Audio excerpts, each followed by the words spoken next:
This is a Bibliomotion audiobook, produced and distributed by Gildan Media in partnership with Bibliomotion. 101 Defenses: How the Mind Shields Itself by Jerome S. Blackman, M.D., F.A.P.A. Narrated by Pratt. We hope you enjoy this program.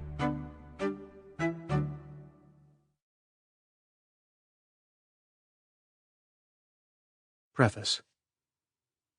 Steve, 26, wanted testosterone shots so he could function sexually with his wife. He had a good reason for the shots. He had undergone surgical removal of his pituitary gland several months earlier and now needed hormone replacement therapy. I was an intern at the time, on the internal medicine service in the hospital where Steve had been admitted for monitoring and adjustment of his replacement hormones.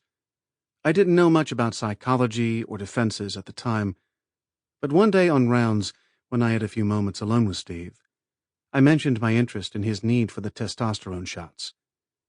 He explained that testosterone relieved his impotence with his wife. His embarrassment lessened as we talked, and I was able to complete the sexual history by inquiring if his sexual problems included lack of morning erections or inability to masturbate.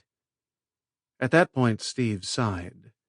He looked over at the door to his room, making sure it was shut, and said, "Well, since we're talking about this honestly, there's something I should tell you. The truth is, I only need the shots to have sex with my wife. I have a girlfriend I don't need the shots for."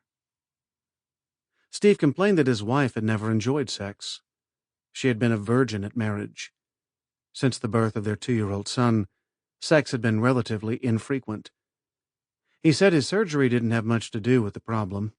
Although he loved his wife, he could not think of a way of solving the problem, which, he said, she acknowledged was hers. He expressed a fervent desire to be able to enjoy sex with her. She had been a good wife in many other ways, helping him through his illness, for example. The following day, when I made rounds, Steve's wife was at his bedside. They apparently had discussed the situation. She expressed a wish to get over her serious sexual inhibition and asked him she might consult for help. I obtained some referrals for her in the community from the internal medicine resident who was my immediate supervisor.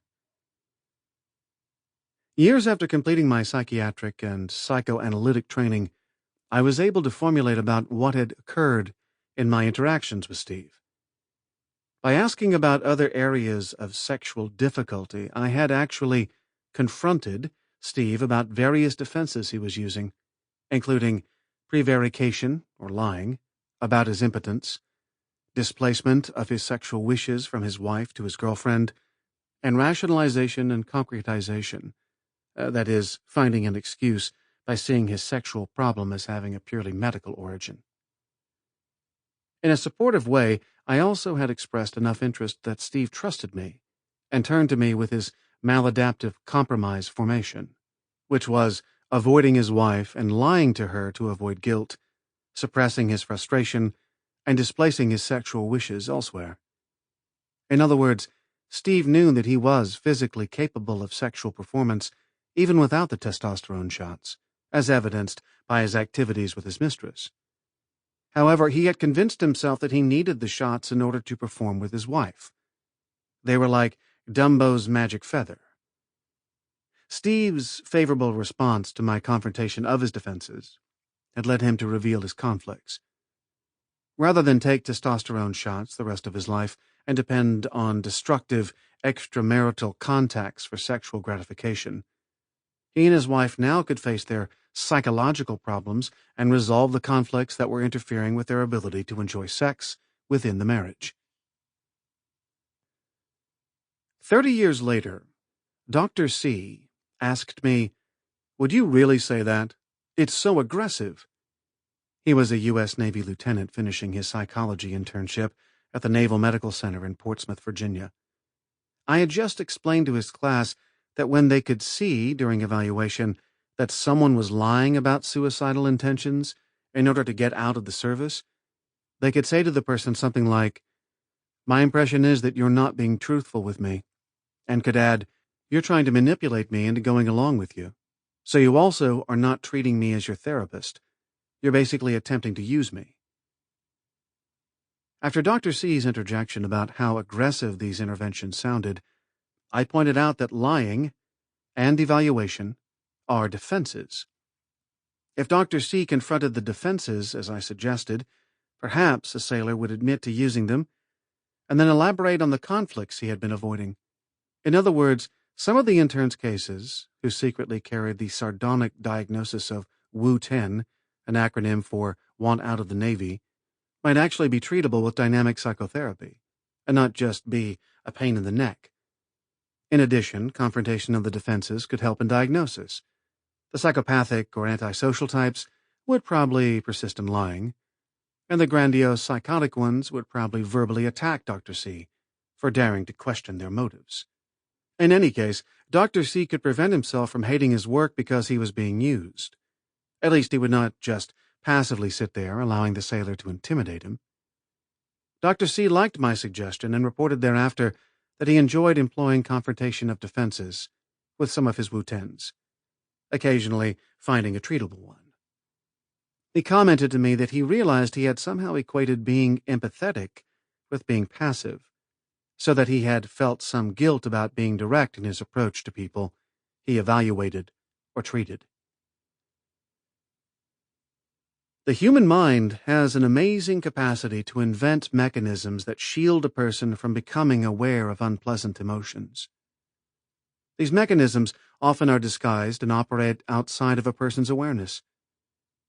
Because of the stealthy quality of defenses, uncovering them and understanding their potentially detrimental effects can be useful.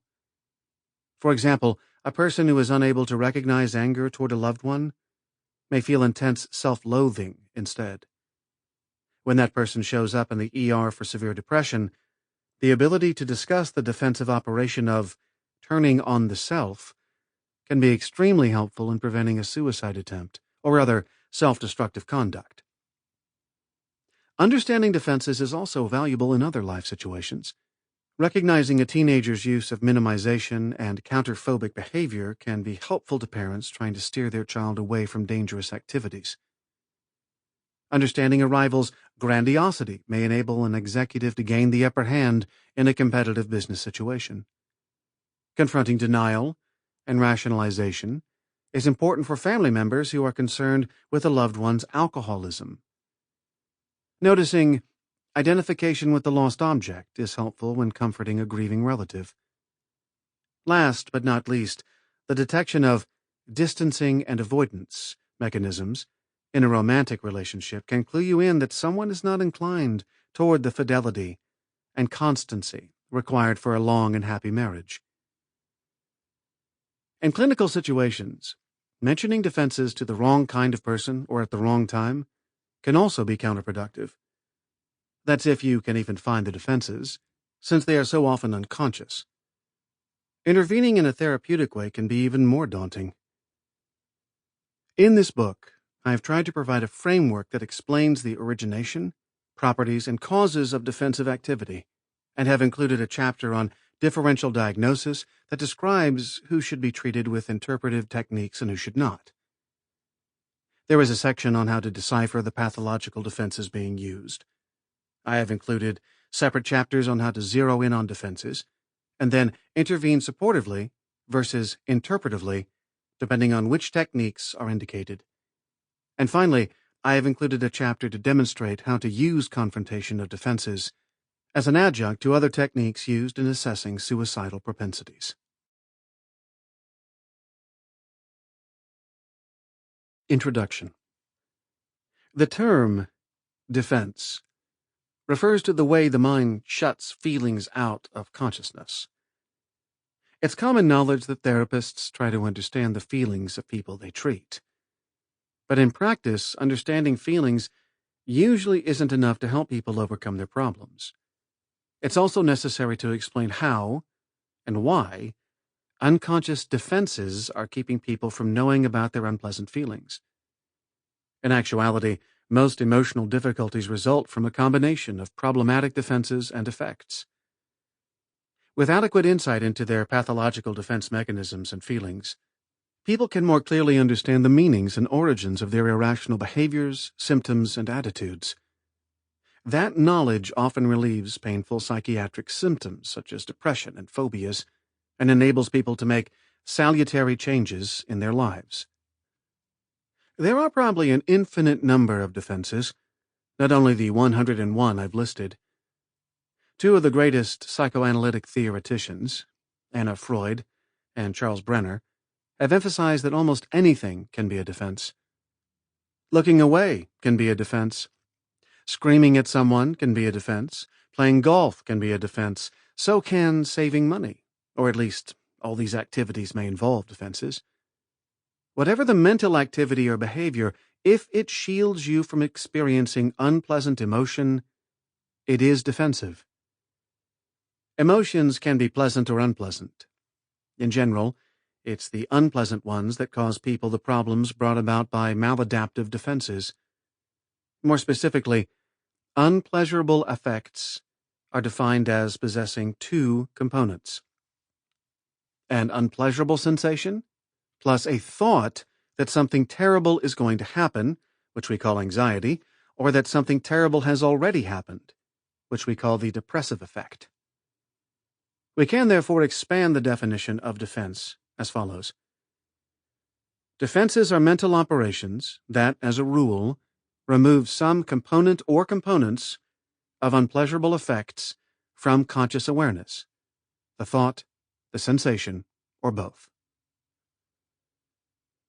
Diagnostically, we use these components of affects and defenses to explain, for example, the phenomenon of forgetting something that's important to remember, perhaps an appointment.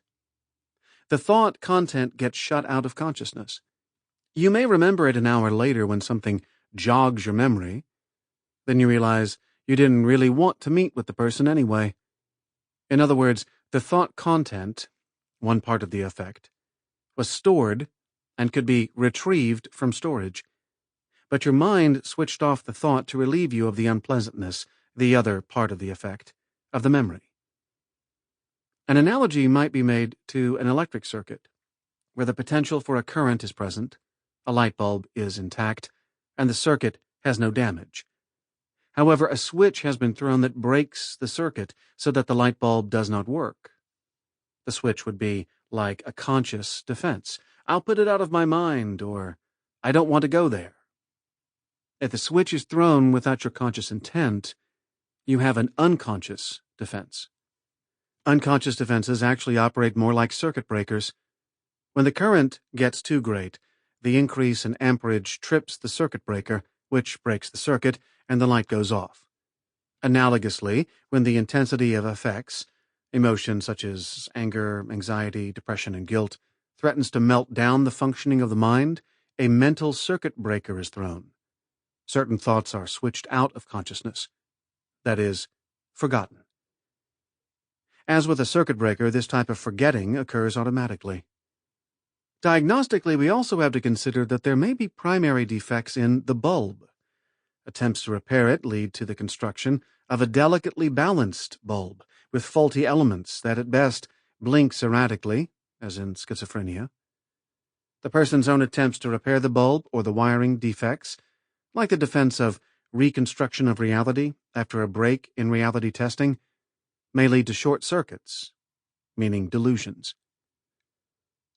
In a different set of patients, those with borderline personality organization, it's as though the circuits are connected and the light bulb and power source are intact, but the wiring isn't strong enough to handle heavy amperage without melting the wires or tripping a circuit breaker. The weakness of the circuit may have been caused by the heat of chronically high amperage, much as some adult victims of child abuse had their circuits for affect management damaged by chronically inflamed rage and anxiety during long stretches of their upbringing. As a result, at times of power surges, the circuit with the wiring of a lower gauge will become overwhelmed and trip the circuit breaker. In adults with borderline personality, the analogy is that their limited affect tolerance can lead to a tendency to utilize defense. Finally, those people analysts refer to as neurotic have everything in the circuit intact, but The circuit breaker was placed there from a different circuit years ago and is no longer necessary. The wiring has since developed and is much stronger than it was in childhood, but that old circuit breaker may shut down the circuit even though there's no real, present-day danger of overload. The therapist's job is to determine the kind of problem in the circuits. Then we either reconstruct the bulb, enhance the wiring, provide new circuit breakers, or, when neurosis is present, find the faulty, unnecessary circuit breakers and allow placement of new switches more realistically commensurate with the needs of an adult. To complicate matters, some mental problems are not primarily due to defenses, but to a lack of functioning of other parts of the mind. For example, people's feelings can also overwhelm them, melting down their abilities to organize thoughts and to concentrate. Erosion of functions like concentration and organization of thought is not caused by defenses. But if people are late to a class they really hate and the professor ridicules them, it's likely they were avoiding class and perhaps even inviting punishment to defensively relieve their guilt. When you treat someone, it's a good idea to be familiar with common defenses so you can, first, find them. Next, you'll need to make decisions about whether to explain how problematic defenses are working, using dynamic therapy, or to suggest new defenses through supportive therapy. It's also a good idea to know what induces defensive activity. We will examine this in Chapter 1. Chapter 1. General Concepts about Defenses. Let's recap the definitions of defense and unpleasurable affect. Then we can go further in describing a host of properties and functions of defenses. Definitions of defenses and unpleasurable affects. Defenses are mental operations that remove components of unpleasurable affects from conscious awareness. Unpleasurable affects include anxiety, depression, and anger. Anxiety is composed of an unpleasurable sensation plus a thought that something terrible is going to happen. Depressive affect is an unpleasurable sensation plus a thought that something terrible has already happened. Anger involves an unpleasurable sensation plus a thought of destroying someone or something. The thought content for each of these affects may derive from perceptions of memories, from any developmental stage through the present, and may be reality-based, fantasy-based, or some admixture of the two. Triggers for defenses. Normal or average expectable people. In normal people, a very intense affect may threaten to melt down or overwhelm the mental functions of thinking, organizing, and concentrating. Freud more technically called affects traumatic if they interfered with the ego functions of thinking, organizing, and concentrating. He writes, Ms. A.B., a 39-year-old woman, was in treatment with me for marital problems. She reported discovering that her husband was hiding marijuana in the medicine cabinet in the master bath. She suppressed her anger until her 13 and 15-year-old children were sleeping, and then expressed her multiple concerns to her husband.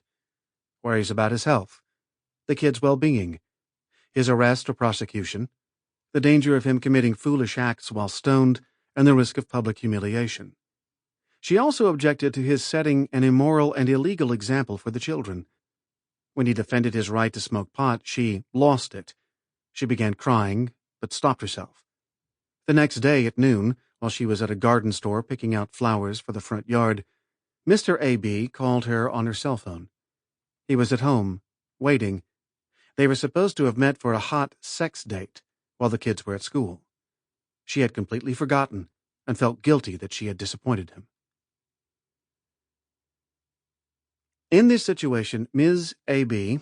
at first suppressed her anger consciously, but when her husband was unreasonable in his reaction to her concerns, her anger and depression became traumatic due to their intensity. She then instituted several other defenses without being aware that she was doing so. She repressed the hot sex date. This both relieved her of her anger and simultaneously expressed it, a compromise formation. She used projective identification, creating severe frustration in her husband to relieve her own frustration about him not being more attentive to her wishes. She identified with the aggressor by doing to him what he had done to her, that is, ignored her wishes. She rejected his sexual overture and displaced her attention onto feminine elements, flowers for her garden, symbolically reaffirming her femininity. She thereby repressed the insult she felt because he had disregarded her concern. She also isolated or shut off the sensations of her depression regarding the marriage. When I pointed out to her that forgetting the date with her husband and focusing on the flowers apparently had these meanings, she became more aware of her anger at him and her guilt. Her conflict between anger and guilt had also caused her to become passive when he argued with her. In her follow-up session a few days later, she reported that she had explained to her husband that she felt angry and discouraged about the marriage because of his stubborn insistence on committing illegal, self-destructive drug abuse. Her confrontation led him to rethink his obstinacy, especially in light of the potential impact on their teenage children. He apologized and threw out the marijuana. Psychosis and borderline personality. In people with psychosis or borderline personality, on the other hand, even mild affects may melt down ego functions. In those illnesses, affect tolerance and ego strength is minimal to begin with. Mr. D.B., age 25, had been severely neglected by his mother throughout his childhood. She allowed his older brothers to beat him up. In addition, he witnessed his adolescent sister's prostitution when he was in junior high school. Since age 15, he had been a binge drinker. All of these factors, that is, the overwhelming rage at his brothers, the sexual overstimulation caused by seeing his sister's sexual activities, and the interference with the development of ego strength by his use of alcohol as an affect neutralizer throughout adolescence, had led Mr. D.B. to develop a serious weakness in affect tolerance. Now in graduate school, when asked to do an extra assignment, he felt enraged to the point where he was not able to concentrate and organize or integrate his thoughts. He couldn't study. To handle his overwhelming anger and depressive affect, he defensively blamed his girlfriend, projective blaming, for having encouraged him to go to graduate school. He also became grandiose, that is, he thought that he would report the professor for unfairness, and he drank. This is substance abuse as a defense. In other words, due to ego damage in affect tolerance, a normative stress like an extra homework assignment, causing anger, led him to become overwhelmed by rage. Pathological defenses were then brought into play to assuage his shame over experiencing breakdown in his ego functions of concentration and integration. Neurotic illness. In people with neurotic illnesses, including phobias, conversions, panic, obsessions, compulsions, some impulsivity, some depressions, ego strength may be adequate. But even if an affect's intensity is only mild, a small amount of the affect acts as a signal. This signal affect triggers defenses in situations that remind the person, usually unconsciously, of prior situations when they actually had been overwhelmed. Renee, age 34, felt panicky. Her thoughts about her anxiety ran to her recent wish to bear children. She was afraid to tell her husband since they initially had agreed not to conceive. In addition, Renee didn't want to become dependent on her husband's income. She noted how, as a teenager, she had to beg her father for her allowance and how she hated it. I pointed out that she seemed to expect her husband to be as parsimonious as her father had been. Renee realized that this was an unfair characterization of her husband, who had always been generous with her. Following a course of brief psychotherapy for a few months, Renee broached the subject of children with her husband, who, it turned out, was excited and happy about the idea. Renee had been using the defenses of reticence, avoidance, and pseudo-independence to shield herself from transference-based anxiety with her husband. In other words, her signal anxiety, not overwhelming in nature, had generated the pathological defenses. Conscious versus unconscious defenses. Shutting off affects is like breathing. People usually are not aware of the regulation, the unconscious defense, but they may purposely take control of the regulation through conscious defense. In fact, defenses operate consciously and unconsciously. People can use them on purpose or without being aware of it. In analytic nomenclature, the distinction between conscious and unconscious employment of a defense is sometimes made by using a different term. Suppression, for example, indicates purposeful forgetting, whereas repression means unconscious forgetting. Similarly, prevarication means purposeful lying, whereas confabulation suggests falsification that occurs without the person's awareness. Note that Ms. A.B. had initially suppressed anger. Later, she repressed angry thoughts of leaving her husband. Basic versus ancillary defenses. In adults, the primary defense mechanisms are usually repression and isolation of affect. According to C. Brenner, all affects have two components: sensations and thoughts. The sensations may be pleasurable or unpleasurable, and the thoughts conscious or unconscious. Repression is the term given to the phenomenon where a person's mind automatically shuts the thought content of an affect out of consciousness. Isolation refers to the mind shutting the sensation out of awareness, but not necessarily the thoughts. Other defensive operations, in general, are helper defenses that support repression, isolation, or both. Kernberg has taken an exception to this general rule, theorizing that some people, whom he diagnoses with borderline personality, use splitting as a primary defense. Adaptiveness versus maladaptiveness. Most defenses can be used adaptively or maladaptively. In fact, a therapist should probably only mention a defense to a person in treatment if the defense seems maladaptive. Maladaptive defense constellations are responsible for obsessions, phobias, and disturbed coping with external situations. The therapist, upon deciphering the culpable defenses, will usually consider bringing them to the attention of the person in treatment, a technique analysts call confrontation, which we'll cover in Chapter 5. An accountant experienced no trouble at work due to her perfectionism, intellectualization, and insistence on ritualistic management of details.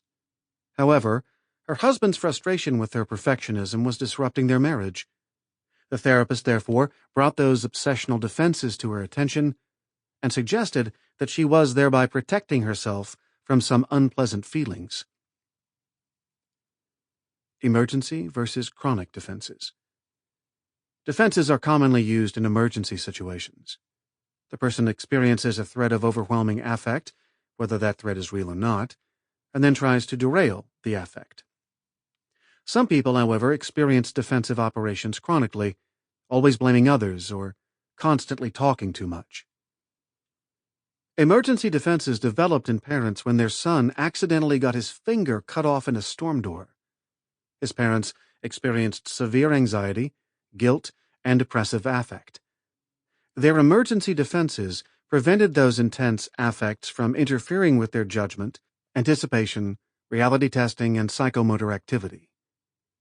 The father isolated unpleasant sensations while planning a course of action. The mother considered the prognosis, that is, intellectualized. They both suppressed fear.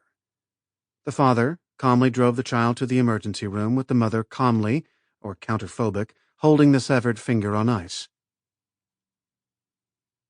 They couldn't indulge their feelings of panic or terror until their son was safely delivered to the care of the ER doctor. Their defenses protected their autonomous ego functions so that a decision, or judgment or anticipation, regarding the hospital, which was reality testing, could be made expeditiously, and the child could be protected while being transported, psychomotor. The finger was saved. Preconscious automatisms are groups of defenses that chronically arise in symbolic situations. Mr. J, an electrical engineer, consulted me as he was about to lose his job. He complained that his colleagues were lazy and flaunted rules. He felt he had to report even minor transgressions against unimportant regulations. I soon understood that he did this in a vociferous, obnoxious way. When I pointed out that his style of complaining provoked others to dislike him, and that he spoke obnoxiously, He recalled witnessing his mother tolerate verbal abuse from his father, which he considered a transgression. She had told Mr. J that she wished she could have... Sample complete. Ready to continue?